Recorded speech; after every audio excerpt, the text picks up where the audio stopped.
bonsoir à chacun. Nous avons la joie d'accueillir aujourd'hui le Père supérieur provincial, le Père Ferdinand Oulodi, ici présent. Nous allons lui poser quelques questions concernant l'événement marquant de cette année concernant la province. Nous disons bonsoir au Père. Bonsoir. Bienvenue sur cette plateforme et merci d'avoir pris votre temps pour répondre à ces questions. Je commence par vous poser la question, quel est l'événement? Merci de me recevoir sur ce plateau.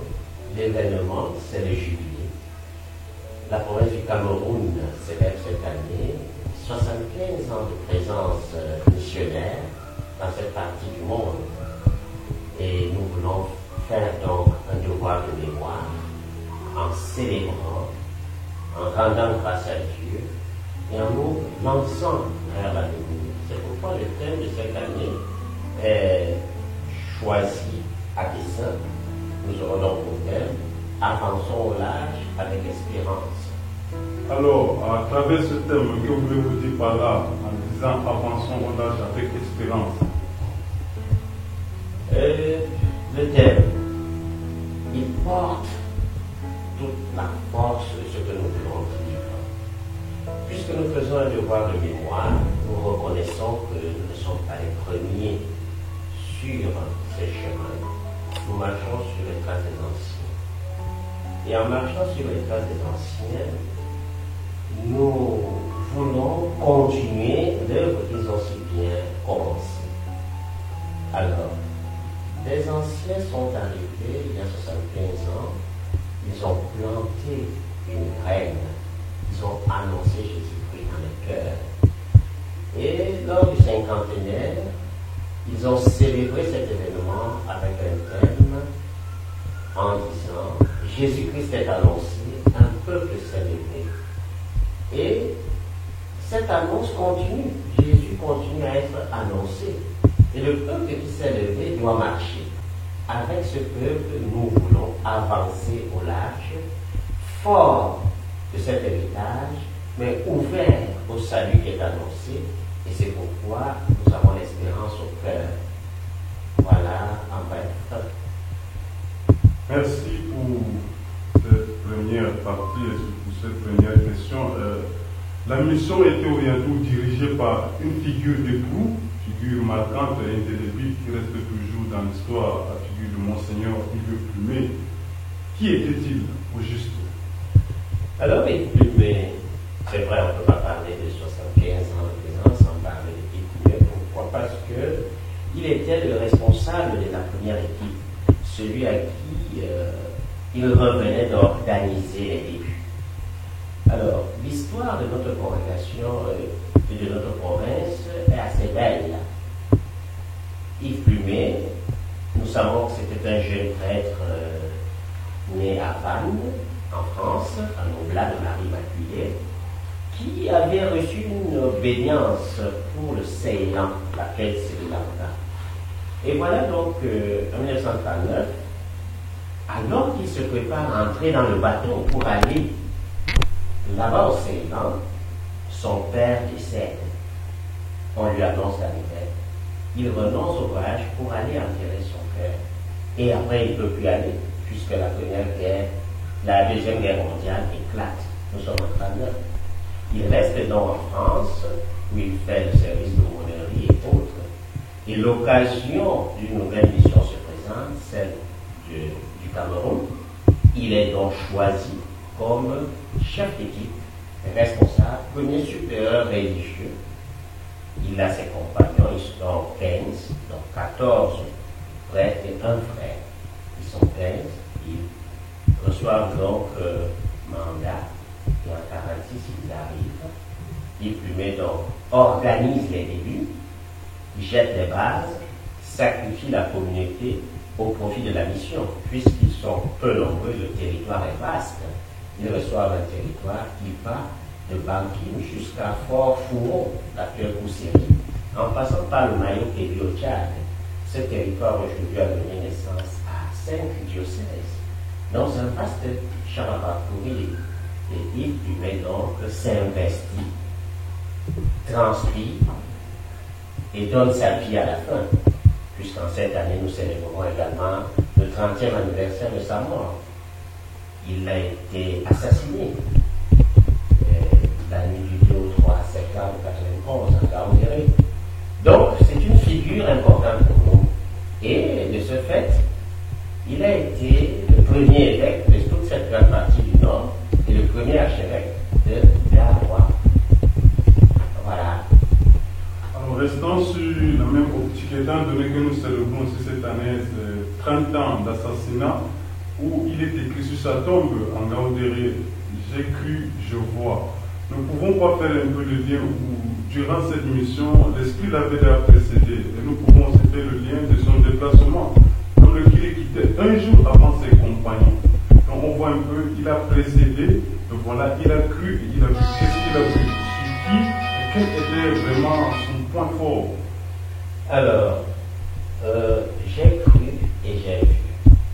Sa foi baptismale a précédé tout, puisque par le baptême, n'est-ce pas, nous mourons avec le Christ pour ressusciter avec lui. Et c'est une foi en la vie. Et cette vie, il la voyait déjà de son vivant parce qu'il voyait réaliser l'œuvre de Dieu.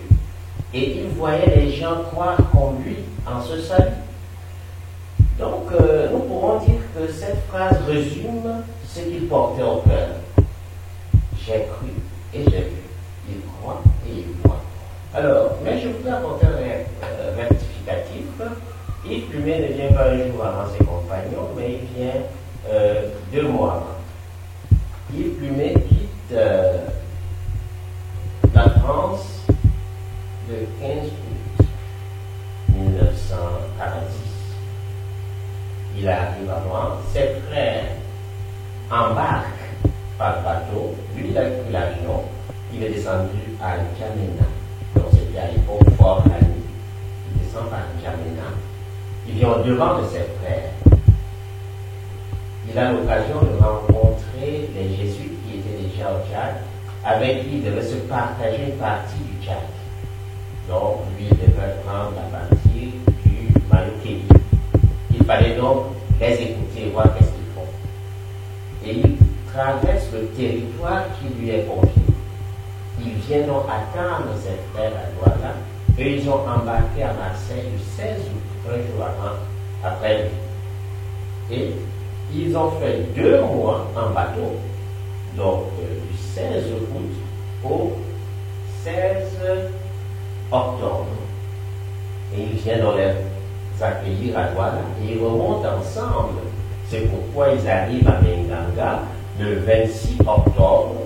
Ils passent la nuit et le 27, qui était la solennité de la Christ roi, ils célèbrent ensemble cette grande solennité sur le territoire qui leur a été confié. C'est donc la première célébration de toute l'équipe sur ce territoire.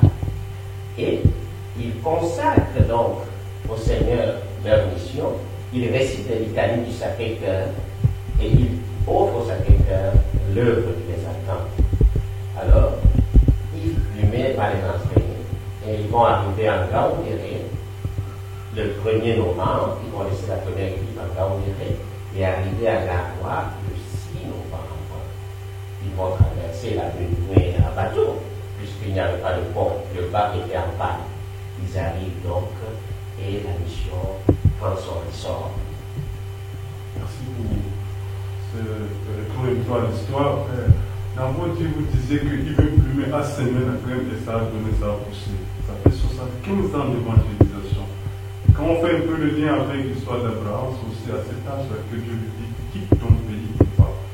Et vous voyez un peu, je vais essayer de faire le lien avec votre premier mandat triennal. C'est votre première année. Quelles sont un peu vos impressions après tout ce parcours, 75 ans, quand vous voyez un peu l'histoire? Quelles sont vos impressions? Alors, je dirais d'abord que nous sommes héritiers de l'histoire. Et l'histoire de notre province s'insère dans la grande histoire de l'évangélisation du Cameroun, qui elle-même s'insère dans la grande histoire de l'évangélisation du monde.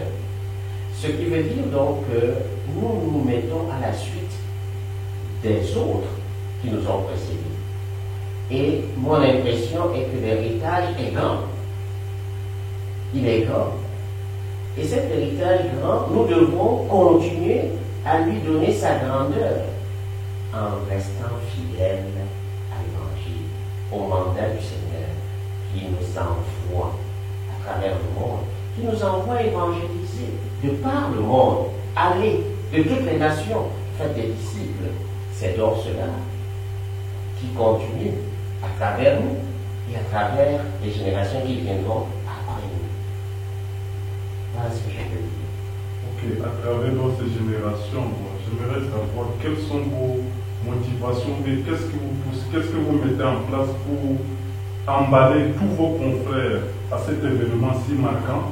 Cela ne regarde pas seulement le provincial comme chef, comme la tête, mais tous les confrères, qu'est-ce que vous faites pour les mobiliser? Parce que c'est une affaire de toute la congrégation et tous les frères doivent être aussi intéressés.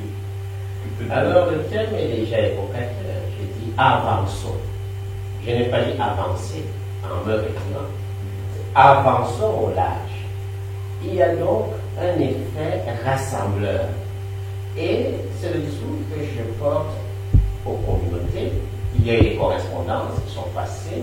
Il y a eu un grand message à la province.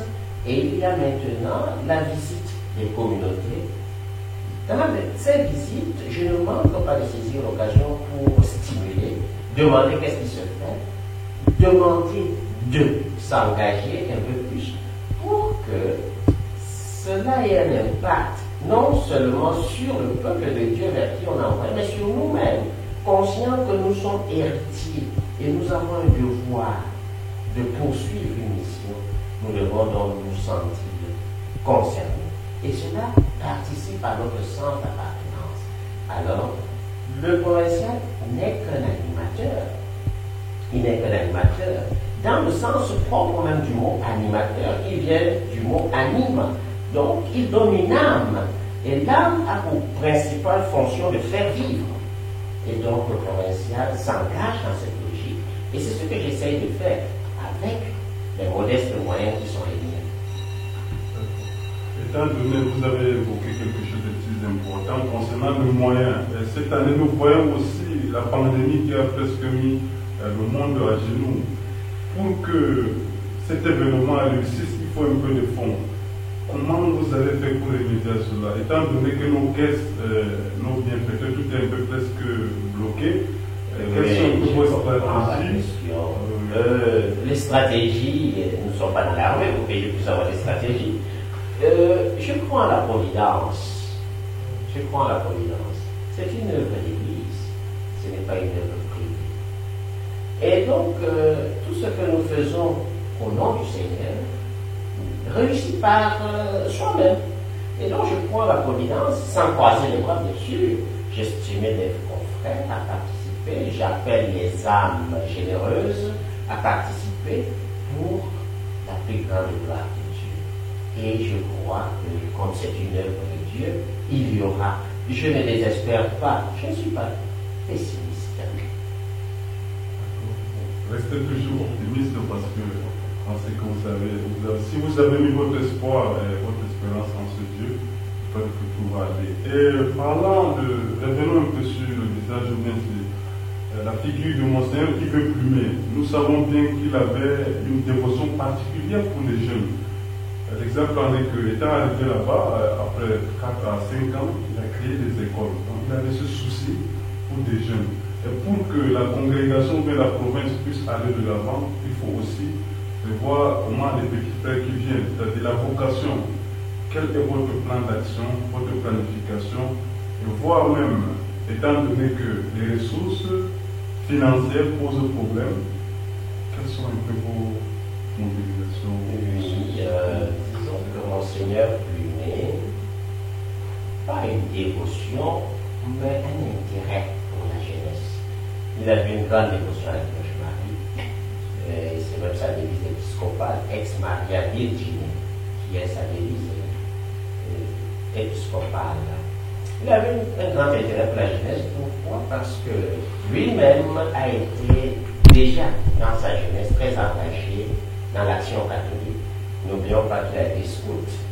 Et il a été très engagé, c'était dans le monde vivant, très zélé pour la pastorale des jeunes. Et n'ayant pas eu l'occasion de partir au Ceylan pour sa première obédience, il est resté en France comme aumônier des jeunes. Donc il était proche des jeunes. Il arrive dans un territoire, il se rend compte que la jeunesse est laissée pour compte. Toute la zone du Grand Nord Cameroun avait un lycée, le lycée de Gare. Et donc, Plumet se rend compte que tout le monde ne peut pas aller là-bas. Et il y avait des couches vulnérables. Alors, il a l'idée d'avoir un grand collège. Et c'est le collège de Masno qu'il va créer. Et à côté, il va créer le petit séminaire. Déjà, il a un souci pour les vocations locales. C'est pourquoi il crée un petit séminaire. Il a un souci pour l'éducation de la jeunesse de cette partie du monde. Il sait que notre fondateur, Eugène de Massimo, disait qu'il fallait combattre les erreurs du monde avec les armes du temps. Et l'arme du temps, c'est l'intellect, c'est être raisonnable. Et nous savons tous que notre pédagogie au Black a une trilogie. Cette trilogie se fonde sur le premier pilier qui est rendre l'homme humain. Rendre humain, ensuite rendre donc raisonnable, et enfin en faire un saint. Et on ne peut donc pas annoncer l'évangile à une personne dont l'humanité n'est pas constituée, ou encore une personne dont la raison n'est pas suffisamment étoffée. Donc il faut l'instruire, lui donner l'occasion de discerner, et après, à partir de son discernement, il peut juger par lui-même si ce qu'on humain et enfin lui proposer la sainteté. Nous, comme scolastiques aujourd'hui, philosophes et théologiens, que pouvez-vous nous donner comme conseil sur cette figure d'Yves Plumet? Qu'est-ce que nous pouvons imiter en lui comme modèle? D'abord, je vais vous dire une chose. Yves Plumet était un oblat. Si vous voulez imiter Yves Plumet, soyez de bons oblats. Yves Plumet a suivi le charisme de Saint-Eugène. Et Saint-Eugène était un passionné de Jésus-Christ et un inconditionnel de l'Église. Soyez passionné de Jésus-Christ. Comme ça, par votre vie, vous annoncerez Jésus-Christ au monde. Soyez des amoureux même de Jésus. Et si vous aimez Jésus, vous serez des disciples de Jésus dans son Église. C'est pourquoi il était un inconditionnel de l'Église. Et ce n'est pas pour rien qu'il disait aux Oblats, vous êtes les hommes des évêques. Les évêques peuvent compter sur vous pour la mission. Alors, à la jeune génération qui vient après nous, nous disons, soyez suffisamment brûlants intérieurement, que vous ayez un amour fort pour le Christ. Aimez le Christ. Aimez le Christ de tout votre être. Et de cet amour du Christ, vous serez suffisamment engagé au service du Christ. Vous aimerez donc le peuple de Dieu et vous parlerez à ce peuple de Dieu de Jésus-Christ. Vous serez auprès de ce peuple de Dieu d'autres Christ, attentifs à leurs besoins, soucieux de leur venir en aide et capables d'accompagner cette chrétienté pour qu'elle ne se perde pas. Surtout que le monde d'aujourd'hui nous propose plusieurs courants. Soyez donc aussi suffisamment étoffés intellectuellement pour savoir déjouer les pièges du malin et discerner à partir des signes des temps pour mieux les interpréter et donner au monde un message édifiant. Merci beaucoup pour ce message. Justement, je devais en arriver là.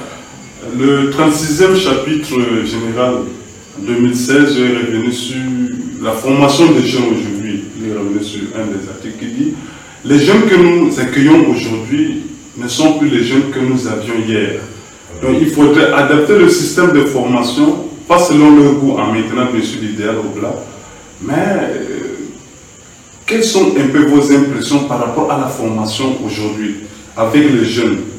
Nous pouvons déjà accuser le numérique, parce que ce n'est pas seulement ça. Vous avez évoqué quelque chose, ne pas se laisser emporter par les courants qui nous proposent d'autres choses. Bon, voyons un peu, pour ne pas faire la comparaison, mais quelles sont vos impressions en tant qu'ancien formateur, supérieur de cette maison, pour voir un peu où est-ce que les jeunes doivent vraiment s'accrocher? Oui, le chapitre général orientait ou réoriente la formation vers la mission. Et c'est pourquoi le chapitre rappelle que la formation est faite pour la mission. Et la mission s'adapte au temps. Et avec le temps, la mission prend les moyens adaptés au temps. Ce qui veut dire que la mission en 1946, quand arrivait Yves Plumet et ses compagnons, n'est pas la même aujourd'hui. Les priorités ne sont plus les mêmes. Peut-être qu'à cette époque, le social était beaucoup plus accentué. Il fallait soigner les malades, il fallait instruire le peuple, il fallait donner des rudiments d'une vie en société, et il fallait annoncer Jésus-Christ. Aujourd'hui, il faut annoncer Jésus-Christ toujours, mais il faut comprendre le monde dans son contexte. Le monde dans son contexte, puisque le monde devient de plus en plus laïque, et les courants laïques vont même vers le laïcisme, qui devient un courant en lui-même. Alors le monde d'aujourd'hui relativise tout. Nous sommes dans un monde où tout est relativisé, et la recherche de la liberté va au-delà de la notion même de liberté. Puisque la bonne liberté a besoin d'être encadrée. Il n'y a pas de liberté sans limite. Puisqu'on dit que ma liberté s'arrête là où commence celle de l'autre, donc il faut une frontière. Mais le monde d'aujourd'hui nous propose des libertés sans limite. Le monde d'aujourd'hui nous dit on peut tout faire. Et on rentre même dans les idées de mai 68, où il était interdit d'interdire. Alors, tout cela met en ballottage l'humain.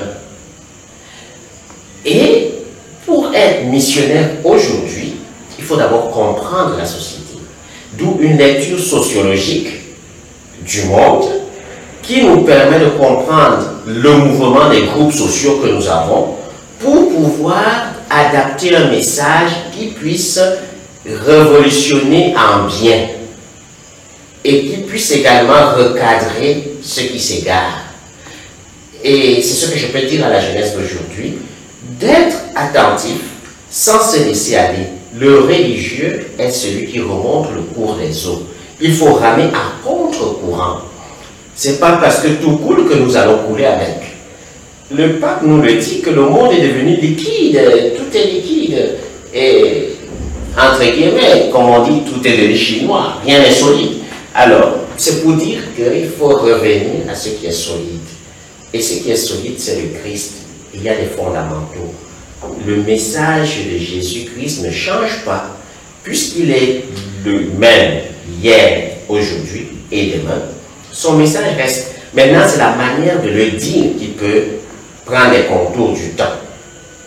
Et donc, il faut donc être avisé pour cela. Et pour être avisé, il faut affûter son intelligence.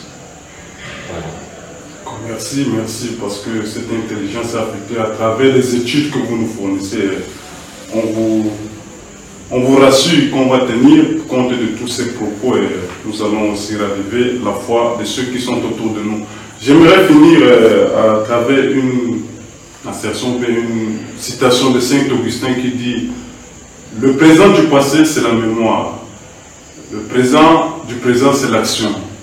Le présent de l'avenir, c'est l'imagination. » Que pouvez-vous nous dire à travers ces trois mots, mémoire, action et avenir? Un peu, pas vos années que vous allez passer à travers ce premier mandat, mais à travers ce jubilé, repasser un peu sur ce que Yves Plumet a fait, voir le présent et qu'est-ce que vous nous donnez comme prospection dans l'avenir. Alors, je vais dire à la suite du magistère, le pape l'a dit dans Novo Millennium Unite, et le pape François l'a repris lors de l'année de la vie consacrée en 2015, regarder le passé avec gratitude.